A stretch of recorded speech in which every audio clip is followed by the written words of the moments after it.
నమస్కారం. దూరదర్శన్ యాదగిరి వార్తలకు స్వాగతం. నేను మీ రాజ్ కుమార్. ముందుగా వార్తల్లోని ముఖ్యాంశాలు. ఎల్లుండి తెలంగాణ పర్యటనకు అమిత్ షా. నిజామాబాద్లో జాతీయ పసుపు బోర్డు కార్యాలయానికి ప్రారంభోత్సవం. పసుపు బోర్డుతో రైతులకు మార్కెటింగ్ సదుపాయాలు మెరుగవుతాయన్న బీజేపీ. హుస్నాబాద్లో పలు అభివృద్ధి పనులను ప్రారంభించిన మంత్రులు. ప్రతి నియోజకవర్గంలో ఒక నర్సింగ్ కాలేజీని ఏర్పాటు చేస్తామన్న దామోదర రాజనరసింహ. సిద్దిపేటలో త్వరలోనే పామాయిల్ ఫ్యాక్టరీని ప్రారంభిస్తామన్న తుమ్మల. రాష్ట్ర ప్రభుత్వం సాగునీటి రంగాన్ని సంక్షోభంలోకి నెడుతోందన్న హరీష్ రావు. ప్రభుత్వ వైఫల్యం వల్లే జూరాల, మంజీరా బ్యారేజీలు ప్రమాదకర స్థితికి చేరాయని కేటీఆర్ విమర్శ.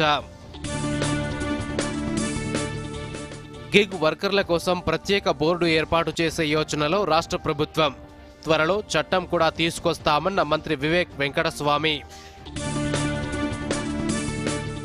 ఎస్సీఓ సమావేశాల్లో భాగంగా భారత్, చైనా రక్షణ మంత్రుల భేటీ. సరిహద్దుల్లో విభజన సమస్యల శాశ్వత పరిష్కారానికి రాజ్నాథ్ సింగ్ పిలుపు. శాంతి పునరుద్ధరణకు వివిధ స్థాయిల్లో చర్చలకు ఇరు దేశాల నేతల అంగీకారం. కన్నుల పండువగా సాగుతున్న పూరి జగన్నాథుడి రథయాత్ర. గుండీచా ఆలయానికి బయలుదేరిన సుభద్ర, బలభద్రులు. లక్షలాదిగా తరలివచ్చిన భక్తజనం. ఏఐ కెమెరాలతో భారీ భద్రత. బంగాళాఖాతంలో కొనసాగుతున్న అల్పపీడనం. రాగల 3 రోజుల పాటు ఉరుములు, మెరుపులతో భారీ వర్షాలు. అప్రమత్తంగా ఉండాలని విపత్తుల నిర్వహణ సంస్థ హెచ్చరిక. ఇక వార్తల్లోని వివరాలను చూద్దాం. కేంద్ర హోంమంత్రి అమిత్ షా తెలంగాణలో పర్యటించనున్నారు. నిజామాబాద్ జిల్లాలో జాతీయ పసుపు బోర్డు కార్యాలయాన్ని ఈ నెల 29న ప్రారంభిస్తారు. అనంతరం స్థానికంగా ఏర్పాటు చేసిన బహిరంగ సభలో కేంద్ర మంత్రి ప్రసంగిస్తారు. కాగా పసుపు బోర్డు వల్ల పసుపు రైతులకు ఎంతో ప్రయోజనం కలగనుందని భారతీయ జనతా పార్టీ పేర్కొంది. పార్టీ అధికార ప్రతినిధి రాణి రుద్రమ్మదేవి హైదరాబాద్లో మీడియాతో మాట్లాడుతూ పసుపు బోర్డు వల్ల రైతులకు మార్కెటింగ్ సదుపాయాలు పెరగడంతో పాటు ప్రాసెసింగ్ యూనిట్స్ ద్వారా తయారయ్యే బై ప్రొడక్ట్స్తో అదనపు ఆదాయం లభించనుందని అన్నారు. ఎల్లుండి జూన్ 29వ తారీఖు నాడు కేంద్ర హోంశాఖ మంత్రివర్యులు శ్రీ అమిత్ షా గారు నిజామాబాద్ రాబోతున్నారు. వారు ఎన్నో దశాబ్దాల చిరకాల వాంఛ, అలాగే పసుపు ప్రాసెసింగ్ యూనిట్స్ ద్వారా అనేక రకాల బై ప్రోడక్ట్స్ తయారు చేసి అంతర్జాతీయంగా కూడా మార్కెటింగ్ చేసుకునేటటువంటి అవకాశం కావాలని చెప్పి ఎన్నో దశాబ్దాలుగా నిజామాబాద్ రైతులు అనేక పోరాటాలు చేసిండ్రు, అనేక ఉద్యమాలు చేసిండ్రు. అయితే వారందరి కోరిక మేరకు భారత ప్రభుత్వం నరేంద్ర మోడీ గారి నాయకత్వంలో పసుపు బోర్డును ఆమోదించి పసుపు బోర్డును ఏర్పాటు చేస్తోంది. సిద్దిపేట జిల్లా హుస్నాబాద్ పట్టణంలో రాష్ట్ర మంత్రులు పొన్నం ప్రభాకర్, కోమటిరెడ్డి వెంకటరెడ్డి, దామోదర రాజనరసింహ, తుమ్మల నాగేశ్వరరావు పలు అభివృద్ధి పనులకు శంకుస్థాపనలు, ప్రారంభోత్సవాలు చేశారు. హుస్నాబాద్లో 11,50,00,000 రూపాయలతో నూతనంగా నిర్మించిన 50 పడకల మాతా శిశు ఆరోగ్య కేంద్రాన్ని ప్రారంభించారు. అనంతరం 82 కోట్ల రూపాయల వ్యయంతో 150 పడకల ప్రభుత్వ వైద్యశాలకు శంకుస్థాపన చేశారు. అనంతరం 77.20 కోట్ల రూపాయలతో కొత్తపల్లి, హుస్నాబాద్ వరకు రహదారి అభివృద్ధికి శంకుస్థాపన చేశారు. అనంతరం జరిగిన బహిరంగ సభలో మంత్రులు పాల్గొన్నారు. ఈ సందర్భంగా మంత్రి పొన్నం ప్రభాకర్ మాట్లాడుతూ మంత్రుల సహకారంతో శాతవాహన యూనివర్సిటీలో ఇంజనీరింగ్ కాలేజీ తరగతులు ఈ సంవత్సరం నుంచి ప్రారంభమవుతున్నాయని అన్నారు. మంత్రి కోమటిరెడ్డి వెంకటరెడ్డి మాట్లాడుతూ హుస్నాబాద్ అభివృద్ధికి ప్రభుత్వం సహకరిస్తుందన్నారు. మంత్రి తుమ్మల నాగేశ్వరరావు మాట్లాడుతూ రాబోయే కొద్ది రోజుల్లోనే సిద్దిపేట జిల్లాలో ఆయిల్ ఫామ్ ఫ్యాక్టరీ ప్రారంభిస్తామని తెలిపారు. మంత్రి దామోదర రాజనరసింహ మాట్లాడుతూ ప్రతి నియోజకవర్గానికి ఒక నర్సింగ్ కాలేజీ ఏర్పాటు చేస్తామన్నారు. గౌరవ ముఖ్యమంత్రి రేవంత్ రెడ్డి గారు, ఉప ముఖ్యమంత్రి భట్టి విక్రమార్క గారు మొత్తం కేబినెట్ సహకారంతో ఈరోజు హుస్నాబాద్లో శాతవాహన ఇంజనీరింగ్ కాలేజీ సంవత్సరం అడ్మిషన్లు ప్రారంభోత్సవం చేసుకుంటున్నామన్నమాట మనం చేస్తా ఉన్నా. ఇవాళ ఇప్పటికే 100 పడకలుంటే 150 పడకల ఆసుపత్రిని ఈరోజు దాదాపు 70 కోట్లతోటి గౌరవ ఆరోగ్య శాఖ మంత్రి గారితో ప్రారంభోత్సవం చేసుకున్నాం. ఇలా శంకుస్థాపన మా అందరికీ మార్గదర్శకులు, గతంలో ఉప ముఖ్యమంత్రిగా ఈరోజు కీలకమైన ఆరోగ్య శాఖ మనందరికీ కూడా కావాల్సింది. ఇవాళ పేదవానికి రాజీవ్ ఆరోగ్యశ్రీ నుంచి మొదలు పెట్టుకొని ఇప్పుడే మనం 250 పడకల ఆసుపత్రిని మన హుస్నాబాద్లో ప్రారంభించడానికి కారకులు. రాష్ట్రం వ్యాప్తంగా ఎక్కడ ఏ హాస్పిటల్లో ఇబ్బంది ఉన్నా చొరవ తీసుకుంటున్నా మా సీనియర్ నాయకులు అన్న దామోదర్ గారికి నమస్కారాలు తెలియజేసుకుంటూ, ఇరిగేషన్ ప్రాజెక్టులు కావచ్చు, ఇందిరమ్మ ఇళ్ళు కావచ్చు, సంక్షేమం కావచ్చు, మెడికల్ కాలేజీలు కావచ్చు, ఆసుపత్రి భవనాలు కావచ్చు, వాళ్ళు ఎన్నికల కోసం మొదలుపెట్టి వదిలేసినటువంటి ప్రతి కార్యక్రమాన్ని తీర్చే బాధ్యత రేవంత్ రెడ్డి గారి ప్రభుత్వం మేము తీసుకుంటామని చెప్పి మీకు ఈ సందర్భంగా మనం చేస్తున్నాం. ఒక పీజీ సెంటర్ ఇవ్వండి అని చెప్పి మా ప్రభాకర్ అడిగింది. అంటే పోస్ట్ గ్రాడ్యుయేషన్ ఎంబీబీఎస్ కాదు, కనీసం 50 సీట్లతోటి పోస్ట్ గ్రాడ్యుయేషన్ సెంటర్ని ఇక్కడ ఏర్పాటు చేయన్నా అని చెప్పేసి అడిగితే తనకు చెప్పాను, ఈరోజు హుస్నాబాద్లో ప్రకటిస్తాము 250 పడకల ఆసుపత్రికి కనీసం 25-50 సీట్లతోటి ఒక పీజీ సెంటర్ కూడా ఈ ప్రాంతంలో ఏర్పాటు చేస్తామనే విషయాన్ని సవినయంగా మీకు తెలియజేస్తాను. కాంగ్రెస్ ప్రభుత్వ నిర్లక్ష్యం వల్ల రాష్ట్రంలో సాగునీటి ప్రాజెక్టుల భవితవ్యం ప్రశ్నార్థకంగా మారిందని మాజీ మంత్రి హరీష్ రావు ఆందోళన వ్యక్తం చేశారు. ప్రతిపాదిత ప్రాజెక్టుల నిర్మాణ పనులు ఆగిపోగా ఉన్న ప్రాజెక్టుల నిర్వహణ కూడా సరిగ్గా లేక తెలంగాణ సాగునీటి రంగం సంక్షోభాన్ని ఎదుర్కొంటోందన్నారు. బీఆర్ఎస్ ప్రభుత్వం ప్రాజెక్టులకు తొలి ప్రాధాన్యత ఇస్తే కాంగ్రెస్ ప్రభుత్వం ప్రాజెక్టులను పడావు పెట్టి నిర్వహణను గాలికి వదిలేసిందన్నారు. ఏడాదిన్నర పాలనలో ప్రాజెక్టుల ప్రమాదాలే ఇందుకు నిదర్శనమన్నారు. ఖమ్మంలో పెద్దవాగు కొట్టుకుపోవడం, సుంకిశాల కుప్పకూలడం, వట్టెం పంప్ హౌస్ జలమయం కావడం, ఎస్ఎల్బీసీ కుప్పకూలడం, జూరాల ప్రాజెక్టు రోప్స్ తెగిపోవడం, మంజీరా ఆప్రాన్ కొట్టుకుపోవడం వంటివన్నీ కాంగ్రెస్ నిర్లక్ష్యానికి నిదర్శనమన్నారు. అధికారంలోకి వచ్చిన మొదటి ఏడాదిలోనే కొత్తగా 6 లక్షల ఎకరాల ఆయకట్టుకు సాగునీరు అందిస్తామని చెప్పి 6,000 ఎకరాలకు కూడా ఇవ్వలేదని విమర్శించారు. నీళ్లు, నిధులు, నియామకాలు నినాదంతో సాధించిన తెలంగాణలో మళ్లీ నీళ్ల సంక్షోభం, నీళ్ల కోసం, నిధుల కోసం, నియామకాల కోసం కొట్టాడాల్సిన పరిస్థితి తీసుకొచ్చారంటూ కాంగ్రెస్ తీరును హరీష్ రావు విమర్శించారు.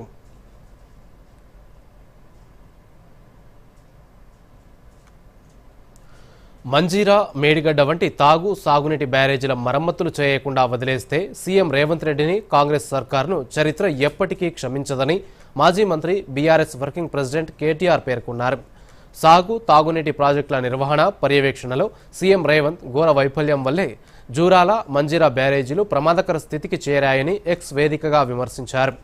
స్టేట్ డ్యామ్ సేఫ్టీ ఆర్గనైజేషన్ నిపుణుల బృందం గత మార్చి 22న బ్యారేజీని సందర్శించి సమర్పించిన నివేదికను ప్రభుత్వం నిర్లక్ష్యంగా పక్కన పెట్టడం క్షమించరాని నేరమన్న కేటీఆర్, మేడిగడ్డ బ్యారేజీ వద్ద కూడా గతంలో ఎప్పుడూ లేనంత వరద రావడంతో 2 పిల్లర్లకు పగుళ్లు వచ్చిన తరహాలోనే ఇప్పుడు మంజీరాకు కూడా వరద ఒత్తిడి పెరిగి దిగువ భాగంలో పిల్లర్లకు పగుళ్లు వచ్చాయన్నారు. ఆప్రాన్ కొట్టుకుపోయిందని, స్పిల్వేలోని భాగాలు కూడా దెబ్బతిన్నాయని ఎస్డీఎస్ఏ నివేదిక ఇచ్చినా రాష్ట్ర ప్రభుత్వం స్పందించకపోవడాన్ని కేటీఆర్ ప్రశ్నించారు.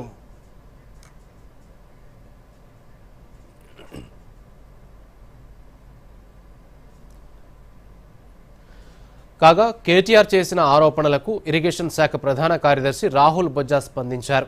మంజీరా డ్యాంను పరిశీలించిన అనంతరం ఆయన మాట్లాడుతూ మంజీరా డ్యాంకు ఎటువంటి పగుళ్లు రాలేదని, ఆరోపణల్లో ఎలాంటి వాస్తవం లేదన్నారు. ఎస్డీఎస్ఏ నివేదికలో కూడా మంజీరా డ్యాం పగుళ్ల గురించి పేర్కొనలేదన్నారు.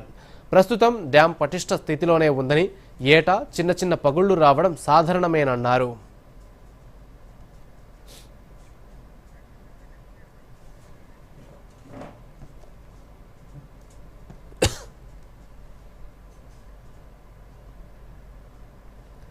గత బీఆర్ఎస్ ప్రభుత్వంలో గోదావరి నదిపై దేవాదుల, సీతారామ, సమ్మక్క సారక్క, తొమ్మిడిహట్టి వంటి ప్రాజెక్టులు కట్టి ఉంటే బనకచర్ల వివాదం ఉండేది కాదని మంత్రి ఉత్తమ్ కుమార్ అన్నారు. సూర్యాపేట జిల్లా పాలకవీడు మండలంలోని జాన్పహాడ్ గ్రామ సమీపంలోని కృష్ణానదిపై 302 కోట్ల రూపాయలతో నిర్మాణం జరుగుతున్న జవహర్ జాన్పహాడ్ లిఫ్ట్ పనులను మంత్రి ఉత్తమ్ కుమార్ రెడ్డి ఎమ్మెల్సీ శంకర్ నాయక్తో కలిసి పరిశీలించారు. అనంతరం ఏర్పాటు చేసిన విలేకరుల సమావేశంలో ఆయన మాట్లాడారు. కాళేశ్వరం పేరుతో గత ప్రభుత్వం 1,00,000 కోట్లు ఖర్చు పెట్టి 1,00,000 ఎకరాలకు కూడా నీరు ఇవ్వలేదని విమర్శించారు. కాళేశ్వరం రైతుల ప్రయోజనం కోసం కాదని వారి వ్యక్తిగత ప్రయోజనం కమిషన్ల కోసమే నిర్మించారని ఆరోపించారు. కాళేశ్వరం డిజైన్ చేసింది వాళ్లే, కట్టింది వాళ్లే, కూల్చింది వాళ్లే కూడా వాళ్లే అని ఆ ప్రభుత్వంలోనే అని అన్నారు.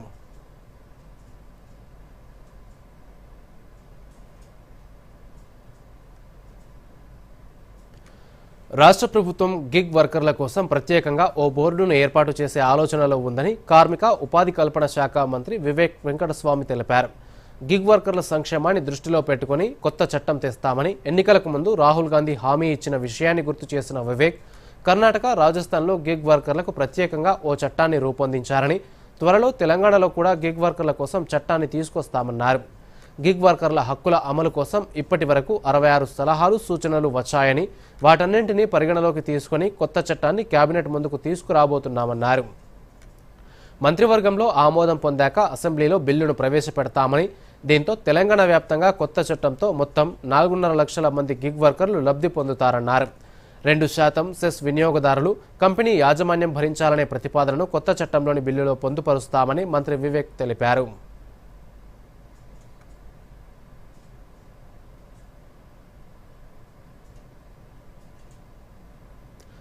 జీవో నెంబర్ 48ని రద్దు చేయాలంటూ మావోయిస్టుల పేరిట విడుదలైన హెచ్చరిక లేఖపై మంత్రి సీతక్క స్పందించారు.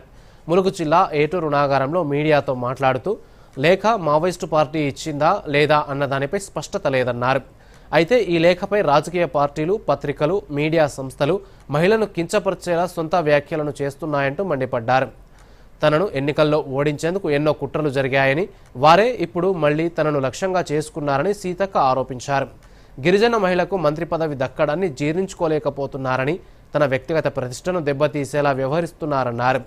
48 జీవోను తాను వ్యతిరేకించానని, పార్టీలకు అతీతంగా అందరితో సమావేశమై జీవో రద్దుపై తీర్మానం చేశామన్నారు. తాను ఆదివాసీ అడవి బిడ్డనేనని, ఏ స్థాయిలో ఉన్నా ఆదివాసీల గురించే ఆలోచిస్తానన్నారు మంత్రి సీతక్క. నాకు మొదటిసారి ఆదివాసీ బిడ్డగా 75 సంవత్సరాల తర్వాత ఒక కోయ జాతి నుంచి మంత్రి పదవి వస్తే కూడా సహించలేక పర్సనాలిటీని దెబ్బతీసే వీడియోలు లేనిపోని అని పెట్టారు. నేను వచ్చినటువంటి లేఖలో కొన్ని మరి మావోయిస్ట్ పార్టీలు వాళ్ళ సంబంధించినటువంటి లేఖ, అది నాకు క్లారిటీ లేదు, బట్ వాళ్ళ లేఖనా కాదా వాళ్ళ పేరుతో వచ్చింది కాబట్టి మీరు అడుగుతున్నారు కాబట్టి చెప్తున్నా. 48 జీవో తెలిసిన వెంటనే నేను ఆ శాఖకు మంత్రిగా లేకున్నా, ట్రైబల్ శాఖకు ఆదివాసీ బిడ్డగా మరి మేమందరం ట్రైబల్ ఎమ్మెల్యేలు అందరం మీటింగ్ పెట్టుకుని, అప్పటికి నేను ఆదిలాబాద్కి ఇన్ఛార్జిగా కూడా ఉన్నా. హైదరాబాద్లో ప్రతిపక్ష, అధికార పక్ష ఎమ్మెల్యేలు, మా ఎంపీ బలరాం నాయక్ గారు కూడా అందరం కూర్చొని ఈ యొక్క జీవోను రద్దు చేయాలి, ఇది అటవీ ప్రాంతాల ప్రజలకు అన్యాయం చేస్తున్నదని మనము ఆ రోజే తీర్మానం కూడా పెట్టడం జరిగింది. ఇప్పుడు ప్రకటనలు. కరెంట్ బిల్, కిరాణం, స్కూల్ ఫీజ్ అన్నీ అయిపోయాయి. బడ్జెట్ రెడీ అయిందా? 5,000 మిగిలాయి. కొత్త చీర తీసుకుంటావా? వద్దు, పోయిన నెలలోనే కదా తీసుకున్నాను. ఇంకోటి వద్దు, ముందుగా బడ్జెట్ వేసుకోండి. చిన్న చిన్న పొదుపులని బ్యాంక్ లో సేవ్ చేసుకోండి. ఇక డబ్బు పెరుగుతుంటే చూస్తూ మురిసిపోండి. చెప్పవులే. ఇక వెళ్ళమ్మా. ఆర్బీఐ అంటోంది, పొదుపు చేసే వనిత సాధిస్తుంది ఘనత. వార్తలకు పునఃస్వాగతం. ఫోన్ ట్యాపింగ్పై ఫిర్యాదు చేసినందుకే తనపై తప్పుడు కేసులు పెట్టారని బీజేపీ ఎంపీ కొండా విశ్వేశ్వర్రెడ్డి అన్నారు. ఫోన్ ట్యాపింగ్ కేసు విచారణలో భాగంగా సిట్ ఎదుట విచారణకు హాజరైన ఎంపీ కొండా విశ్వేశ్వర్రెడ్డిని జూబ్లీహిల్స్ పోలీస్ స్టేషన్లో అధికారులు ప్రశ్నించి వాంగ్మూలం నమోదు చేసుకున్నారు. విచారణ అనంతరం విశ్వేశ్వర్రెడ్డి మీడియాతో మాట్లాడుతూ, ఫోన్ ట్యాపింగ్ నిరూపించేందుకు అవసరమైతే కేంద్రం సాయం తీసుకోవాలన్నారు. ఈ అంశాన్ని పార్లమెంట్లో లేవనెత్తుతామని, మళ్లీ ఫోన్ ట్యాపింగ్ జరగకుండా ఉండాలంటే కేసీఆర్, కేటీఆర్కు శిక్ష పడాలన్నారు. గతంలో తన ఫోన్ కూడా చాలాసార్లు ట్యాప్ అయిందని, దీనిపై తాను ఫిర్యాదు కూడా చేశానన్నారు.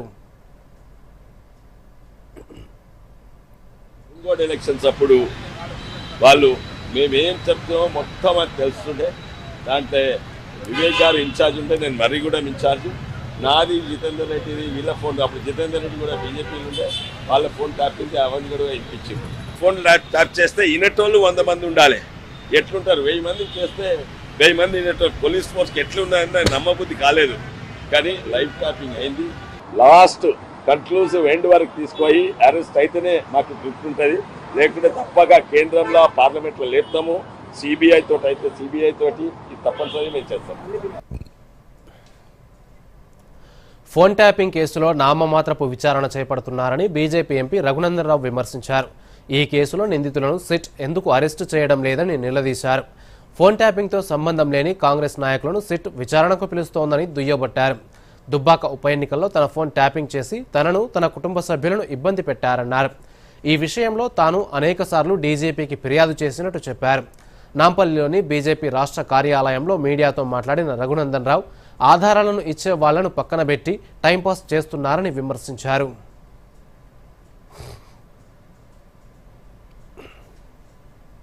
దుబ్బాక ఉప ఎన్నికల్లో పైసలు పట్టుకున్నామని చెప్పి నా కుటుంబ సభ్యుల్ని సంబంధం లేని వ్యక్తుల్ని టెలిఫోన్ లేనుకుంటూ హరాస్ చేసిరని రఘునందన్ రావు అప్పుడున్నటువంటి డీజీపీకి 10 సార్లు కంప్లైంట్ ఇచ్చిండు. ఎన్నికలు ఎప్పుడు ఇచ్చిండు? ఎన్నికలు అయిపోయినాక ఇచ్చిండు. ఎమ్మెల్యేగా గెలిచిన తర్వాత కూడా వచ్చి అప్పుడున్నటువంటి డీజీపీకి ఇచ్చిండు ఉత్తరం. ఆడపోయినాయి ఉత్తరాలు. స్పెషల్ ఇన్వెస్టిగేషన్ టీంకి చేరతలేవా? అప్పుడున్నటువంటి డీజీలు గారా చీఫ్ సెక్రటరీ గారిని పిలిచిర్రు, స్పెషల్ సెక్రటరీ గారిని పిలిచిర్రు. ప్రభుత్వం చెప్తే చేసినాం. ప్రభాకర్ రావుని పట్టుకొచ్చినాక అందరినీ పట్టుకొస్తాం. ఇంకెన్ని రోజులు జరుగుతారు మీరు? విచారణ పేరిట టైంపాస్ ఎన్ని రోజులు కావాలి సిట్కి, కాంగ్రెస్ పెద్దలకి? అరే మీ నిజాయితీ ఏంది అని అడుగుతున్నా నేను. కుటుంబ పోషణ భారంగా మారి రాష్ట్రంలో ఆటో డ్రైవర్లు ఆత్మహత్యలకు పాల్పడుతున్నారని మాజీ మంత్రి హరీష్ రావు ఆవేదన వ్యక్తం చేశారు. పటాన్చెరులో పర్యటించిన హరీష్ రావును కలిసిన డ్రైవర్ల సంఘం ప్రతినిధులు తమ సమస్యల పరిష్కారం కోసం పోరాడాలని విజ్ఞప్తి చేశారు. ఈ సందర్భంగా హరీష్ రావు మాట్లాడుతూ కాంగ్రెస్ పార్టీ అధికారంలోకి వచ్చిన 18 నెలల వ్యవధిలో రాష్ట్ర వ్యాప్తంగా 142 మంది ఆటో కార్మికులు ఆత్మహత్యలు చేసుకున్నారన్నారు. ఎన్నికల ముందు ఆటో డ్రైవర్లకు ఏడాదికి 12,000 రూపాయల భృతి ఇస్తామని హామీ ఇచ్చారని, ఇప్పుడు ఆటో డ్రైవర్ల గురించి కనీసం ఒక్క మాట కూడా మాట్లాడటం లేదన్నారు. ఆటోలు నడవక, బ్యాంకుల కిస్తీలు కట్టలేక ఆర్థికంగా నష్టపోతున్నా ప్రభుత్వం పట్టించుకోవడం లేదని ఆరోపించారు. ఇచ్చిన హామీలను విస్మరించడం రేవంత్ రెడ్డికి అలవాటుగా మారిందని హరీష్ రావు విమర్శించారు.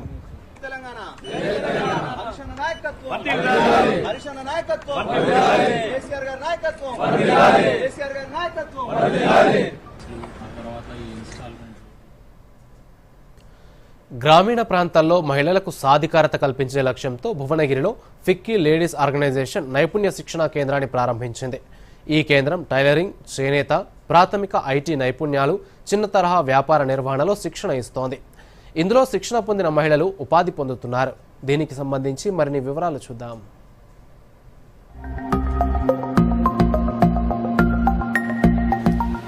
గ్రామీణ ప్రాంతాల్లో ఎంతో మంది మహిళలు తమ కాళ్లపై తాము నిలబడలేక ఇబ్బందులు ఎదుర్కొంటున్నారు. ఆర్థికంగా ఎన్నో కష్టాలు పడాల్సి వస్తోంది. అలాంటి వారి కోసం ఫిక్కీకి అనుబంధంగా ఉన్న లేడీస్ ఆర్గనైజేషన్ ఆసరాగా నిలుస్తోంది. మహిళలు ఆర్థికంగా నిలదొక్కునేందుకు సహకారం అందిస్తోంది. గ్రామీణ మహిళలకు నైపుణ్య శిక్షణ అందించి వారి జీవితాల్లో ఫిక్కీ సంస్థ కొత్త వెలుగులు నింపుతోంది. భువనగిరి పట్టణం జూనియర్ కళాశాలలో జిల్లా కలెక్టర్ హనుమంతరావు చొరవతో ఈ కార్యక్రమానికి శ్రీకారం చుట్టారు. ఎందరో మహిళలు ఆసక్తి ఉన్నవారు ఈ ఉచిత కోర్సు నేర్చుకుని ఉపాధి పొందుతున్నారు. గ్రామీణ ప్రాంతాల్లో మహిళలకు నైపుణ్యాలను అభివృద్ధి చేసి వారి ఆర్థిక స్వావలంబనకు ఫిక్కీ ఫ్లో తోడ్పాటు అందిస్తోంది. నైపుణ్య శిక్షణలో భాగంగా టైలరింగ్, చేనేత, ప్రాథమిక ఐటీ నైపుణ్యాలు, సూక్ష్మ వ్యాపార నిర్వహణలో శిక్షణ ఇస్తోంది. ఉదయం 9 గంటల నుంచి మధ్యాహ్నం 1 గంట వరకు ఒక గ్రూప్, 1:30 నుంచి సాయంత్రం 5 గంటల వరకు మరొక గ్రూప్ శిక్షణ పొందుతోంది. ఇక్కడ శిక్షణ పొందిన వారికి సర్టిఫికేట్ అందిస్తున్నారు. అలాగే రుణ సదుపాయం కూడా బ్యాంకుల ద్వారా అందించి వారు షాపులు ఏర్పాటు చేసుకోవడానికి సహకారం అందిస్తున్నారు. ఇందులో స్థానిక నిపుణులు, పరిశ్రమ సలహాదారులను భాగస్వామ్యం చేశారు. ఫిక్కీ ఫ్లో స్కిల్ సెంటర్ ద్వారా శిక్షణ పొందిన ఉషా మాట్లాడుతూ ఆర్థిక ఇబ్బందుల కారణంగా టైలరింగ్, మగ్గం వర్క్ నేర్చుకోలేకపోయానని ఫిక్కీ సంస్థ ఆధ్వర్యంలో ఉచితంగా నేర్చుకున్నట్టు తెలిపారు. ఇంట్లోనే ఉండి మనం ఏదైనా వర్క్ చేసుకోవాలని ఇంట్రెస్ట్తో స్టిచ్చింగ్ కానీ మగ్గం వర్క్ కానీ నేర్చుకోవాలని చాలా రోజుల నుంచి అనుకుంటున్నాను. ఫిక్కీ ఫ్లో ద్వారా మనకి అవకాశం కలిగించిన పెద్దలందరికీ ధన్యవాదాలు. ఫస్ట్గా నాకు చాలా ఇంట్రెస్ట్ ఉందండి స్టిచ్చింగ్ కానీ మగ్గం వర్క్ కానీ. ఇక్కడికి వచ్చిన తర్వాత ఇంకా చాలా ఇంట్రెస్ట్ కలుగుతుంది. నాకు 3 పాపలు.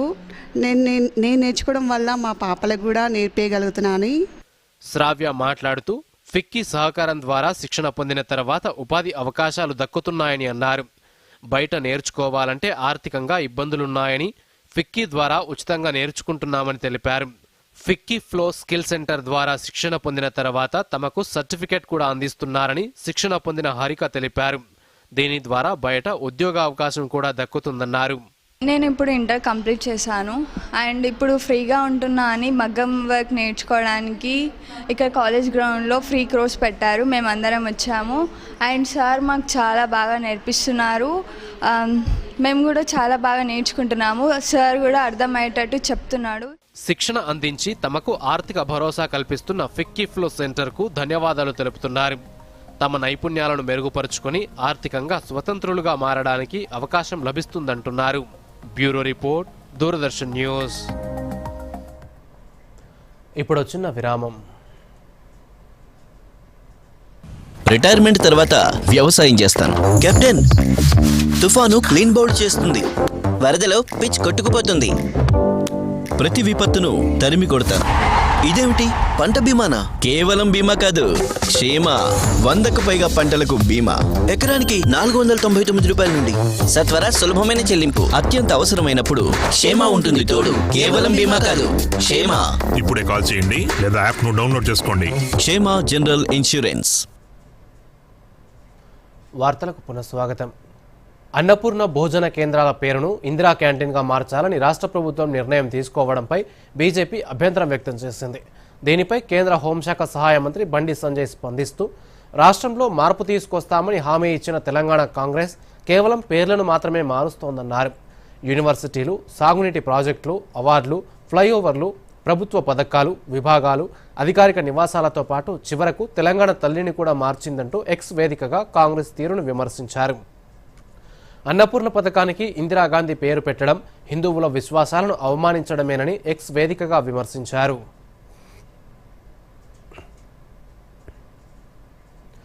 సమాజంలో ప్రతి ఒక్కరూ ఆర్థికంగా బలంగా ఉండాలన్నది కేంద్ర ప్రభుత్వ ధ్యేయమని కేంద్ర మంత్రి రామ్దాస్ అథవాలే పేర్కొన్నారు.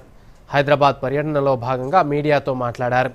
కేంద్ర ప్రభుత్వం కులాల వారీగా వివరాల సేకరణకు ఆదేశాలు ఇవ్వడం మంచి పరిణామమని అన్నారు. వాస్తవానికి 2021లోనే జనాభా లెక్కలు సేకరించాల్సిన అవసరం ఉన్నప్పటికీ కోవిడ్ తదితర కారణాల వల్ల జనగణన సాధ్యం కాలేదన్నారు. కులాల వారీగా జనగణన చేస్తే సమాజంలో వెనుకబడిన వర్గాల వివరాలు, ఆర్థిక స్థితిగతులు తెలుస్తాయని చెప్పారు. के आधार पर सेंसस होना चाहिए. बहुत दिनों से मांग हो रही थी वह ओबीसी का सेंसस होना चाहिए, लेकिन भारत सरकार ने 4 कदम आगे आकर सभी जाति का, क्षत्रिय हो या जनरल कैटेगरी हो, सब लोगों का सेंसस जाति के आधार पर करने का निर्णय लिया है और सेंसस कमीशन ने उसकी पूरी तैयारी की है. बहुत जल्द, मतलब 2021 के आंकड़ों को ध्यान में रखते हुए ये सेंसस चालू होगा और सभी जातियों का कितना पॉपुलेशन उसकी जानकारी मिलेगी, उस जाति का कितना क्या फ़ायदा हो, इकोनॉमिकली, सोशली, एजुकेशनली क्या कंडीशन है, इसका स्टडी करने के लिए मौका मिलेगा और उनको कहीं से ज़्यादा मदद की जा सकती है. उसके लिए जाति के आधार पर का सेंसस आवश्यक था और वो निर्णय बहुत बड़ा ऐतिहासिक निर्णय माननीय नरेंद्र मोदी सरकार ने लिया है और अभी सेंसस चालू हो रहा है. హైదరాబాద్ హుస్సేన్ సాగర్ దగ్గర హెచ్ఎండిఏ గ్రౌండ్స్లో రాష్ట్ర ప్రభుత్వం తొలిసారిగా బీసీ చేతి వృత్తుల కళాకృతులు, ఉత్పత్తుల ప్రత్యేక ప్రదర్శన ఏర్పాటు చేసింది. బీసీ సంక్షేమ శాఖ నేతృత్వంలో రాష్ట్రంలోని వివిధ ప్రాంతాల నుంచి వచ్చిన చేతి వృత్తి కళాకారులకు చెందిన 30 స్టాళ్లను ఏర్పాటు చేశారు. ఈ నెల 25న మొదలైన ఈ ప్రదర్శన 29 వరకు కొనసాగనుంది. దీనికి సంబంధించి మరిన్ని వివరాలు చూద్దాం.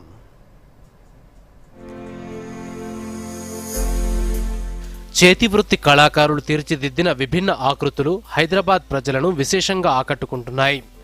రాష్ట్ర ప్రభుత్వం చేతి వృత్తులకు ప్రోత్సాహం కల్పించడంలో భాగంగా కళాకృతుల ప్రదర్శనను నిర్వహిస్తోంది. పలు జిల్లాల నుంచి వచ్చిన కళాకారులు తమ ఉత్పత్తులను ప్రదర్శిస్తున్నారు. ఈ స్టాళ్లను సందర్శించేందుకు ఉచితంగా ప్రవేశం కల్పిస్తున్నారు.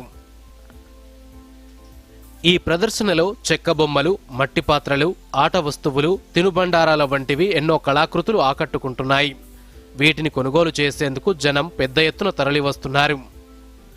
స్టాళ్లు ఏర్పాటు చేసిన చేతివృత్తి కళాకారులు మాట్లాడుతూ రాష్ట్ర ప్రభుత్వం ఆధ్వర్యంలో ప్రదర్శన ఏర్పాటు వల్ల తమ కళాకృతులకు గుర్తింపు దక్కుతుందన్నారు.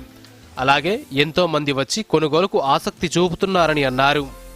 ఇది ట్రైబల్ ఆర్ట్, సోరకాయ బుర్రలపై ఆర్ట్ వేస్తాము. దీన్ని బాటిల్ గార్డ్ ల్యాంప్స్ అంటారు. అలాగే మనం దీన్ని వాటర్ తాగుతారు. దీంట్లో ఫ్లవర్ వాజ్గా కూడా ఇది ఉపయోగపడుతుంది.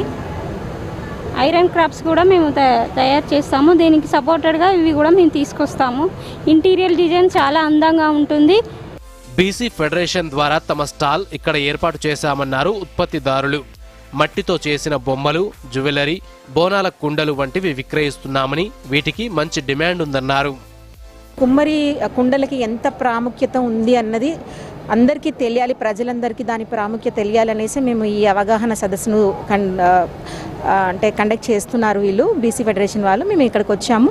ఇక్కడ మాకు డిఫరెంట్ ప్రొడక్ట్స్ ఉన్నాయి. మట్టి పాత్రలతో స్టార్ట్ చేస్తే బొమ్మలు కానీ, జ్యువెలరీ కానీ, సొమ్ములు కానీ, ఈవెన్ బోనాల కుండలు, ఇప్పుడు మనకు వచ్చే rakhi festival eco friendly rakhis కానీ, డెకరేషన్ ఐటమ్స్ కానీ, వినాయకులలో విత్తనాల వినాయకులు అంటే ప్లాంటబుల్ గణేషాస్ ప్లాన్ చేసాం లాస్ట్ ఇయర్. దానికి కూడా మంచి రెస్పాన్స్ వచ్చింది. బీసీ ఫెడరేషన్ వాళ్ళు మాకు సపోర్ట్ చేశారు. అడవి తేనెను ప్రాసెస్ చేస్తూ ఉపాధి పొందుతున్నామని ఆకాష్ కుమార్ అనే యువకుడు తెలిపారు.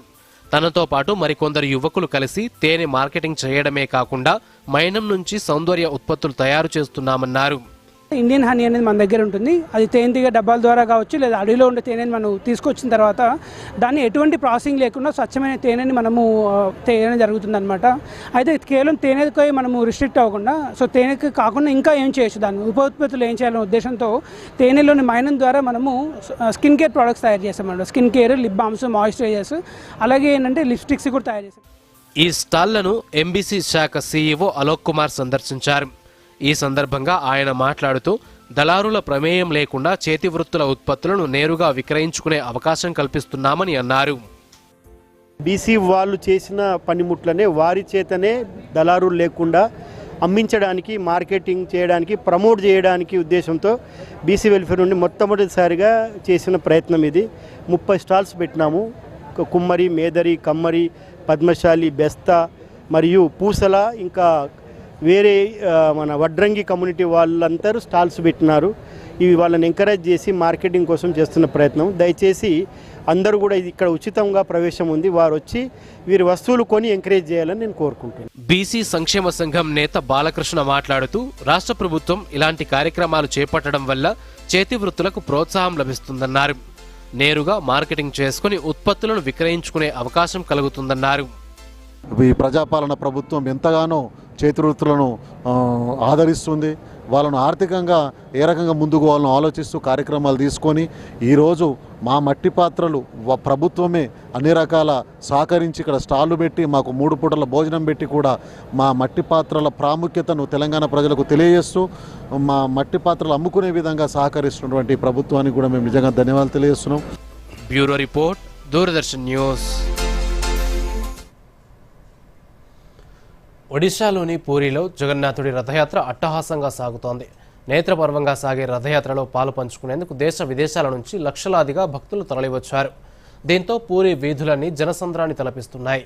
సాయంత్రం 4 గంటలకు మొదలైన రథయాత్రలో సుందర రథంపై కొలువుదీరిన జగన్నాథుడు, ఆయన సోదరుడు బలభద్రుడు, సోదరి సుభద్ర గుండిచా ఆలయానికి ఊరేగింపుగా బయలుదేరారు. గుండిచా ఆలయంలో జగన్నాథుడు, బలభద్రుడు, దేవి సుభద్రలు వారం రోజుల పాటు సేద తీరతారు. ఆ తర్వాత బహుదా యాత్ర ద్వారా ప్రధాన ఆలయానికి తిరిగి వస్తారు.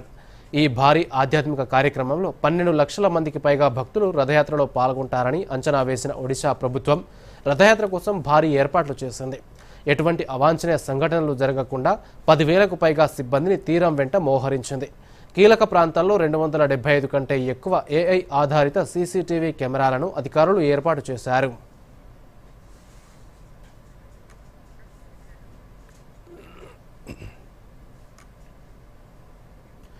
చైనాతో సరిహద్దు విభజనకు శాశ్వత పరిష్కారం కోసం భారత్ పిలుపునిచ్చింది. చైనాలో షాంఘై సహకార సంస్థ రక్షణ మంత్రుల సమావేశం సందర్భంగా రక్షణ మంత్రి రాజ్నాథ్ సింగ్ మాట్లాడారు. ఉత్తమ పరస్పర ప్రయోజనాలను సాధించడానికి, అలాగే ఆసియా సహా ప్రపంచ దేశాలు స్థిరత్వం కోసం సహకరించుకోవడానికి అనుకూల పరిస్థితులను సృష్టించాల్సిన అవసరం ఉందన్నారు. కాగా చైనా రక్షణ మంత్రి అడ్మిరల్ డాంగ్ జున్తో రాజ్నాథ్ భేటీ అయ్యారు. ఇరు దేశాల మధ్య ద్వైపాక్షిక సంబంధాలు మెరుగుపడటం, కొత్త సంక్లిష్టతలు రాకుండా ఉండేందుకు చేపట్టాల్సిన చర్యలపై వీరిద్దరూ చర్చలు జరిపారు. ఇరు దేశాల మధ్య ద్వైపాక్షికంగా సాధారణ స్థితిని తిరిగి తీసుకురావడానికి వివిధ స్థాయిల్లో సంప్రదింపులు కొనసాగించాలని ఇరువురు నేతలు అంగీకరించారు. అలాగే ఇటీవలి పహల్గాం ఉగ్రదాడి, పాకిస్తాన్లోని ఉగ్రవాద స్థావరాలను నిర్వీర్యం చేయడానికి భారత్ చేపట్టిన ఆపరేషన్ సింధూర్ వివరాలను రాజ్నాథ్ సింగ్ వివరించారు. మరోవైపు S-400 వ్యవస్థల సరఫరా, Su-30 MKI అప్గ్రేడ్లు, కీలకమైన సైనిక హార్డ్వేర్ను కొనుగోలు చేయడంపై రష్యాతో చర్చలు జరిపారు. SCO రక్షణ మంత్రుల సమావేశం సందర్భంగా రష్యా రక్షణ మంత్రి ఆండ్రీ బెలెసోవ్తో ద్వైపాక్షిక సమావేశం నిర్వహించారు.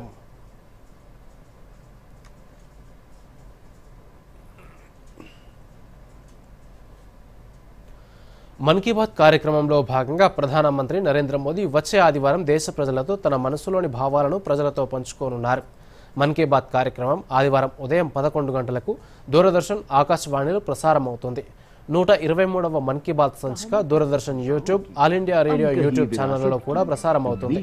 హిందీ ప్రసంగం ముగిసిన వెంటనే తెలుగు అనువాదం దూరదర్శన్ యాదగిరిలో ప్రసారమవుతుంది.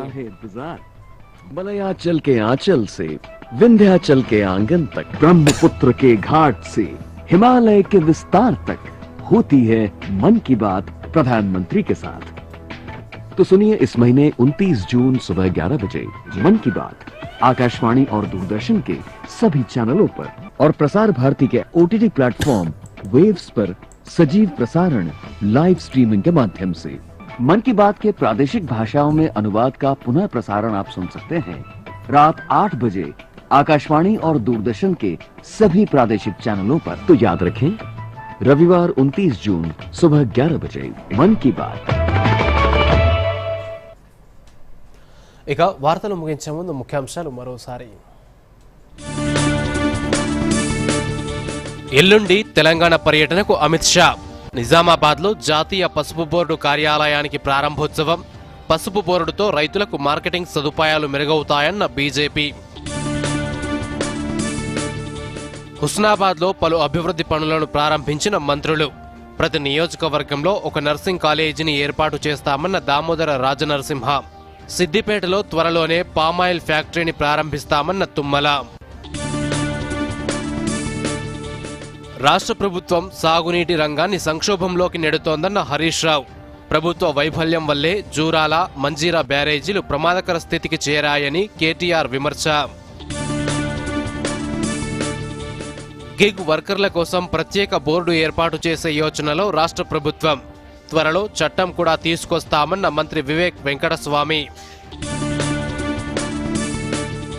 SCO సమావేశాల్లో భాగంగా భారత్, చైనా రక్షణ మంత్రుల భేటీ. సరిహద్దుల్లో విభజన సమస్యల శాశ్వత పరిష్కారానికి రాజ్నాథ్ సింగ్ పిలుపు. శాంతి పునరుద్ధరణకు వివిధ స్థాయిల్లో చర్చలకు ఇరు దేశాల నేతల అంగీకారం. కన్నుల పండువగా సాగుతున్న పూరి జగన్నాథుడి రథయాత్ర. గుండీచా ఆలయానికి బయలుదేరిన సుభద్ర, బలభద్రులు. లక్షలాదిగా తరలివచ్చిన భక్తజనం, AI కెమెరాలతో భారీ భద్రత. బంగాళాఖాతంలో కొనసాగుతున్న అల్పపీడనం. రాగల 3 రోజుల పాటు ఉరుములు, మెరుపులతో భారీ వర్షాలు. అప్రమత్తంగా ఉండాలని విపత్తుల నిర్వహణ సంస్థ హెచ్చరిక. దూరదర్శన్ యాదగిరి వార్తలను ఇప్పుడు సోషల్ మీడియాలో కూడా చూడొచ్చు.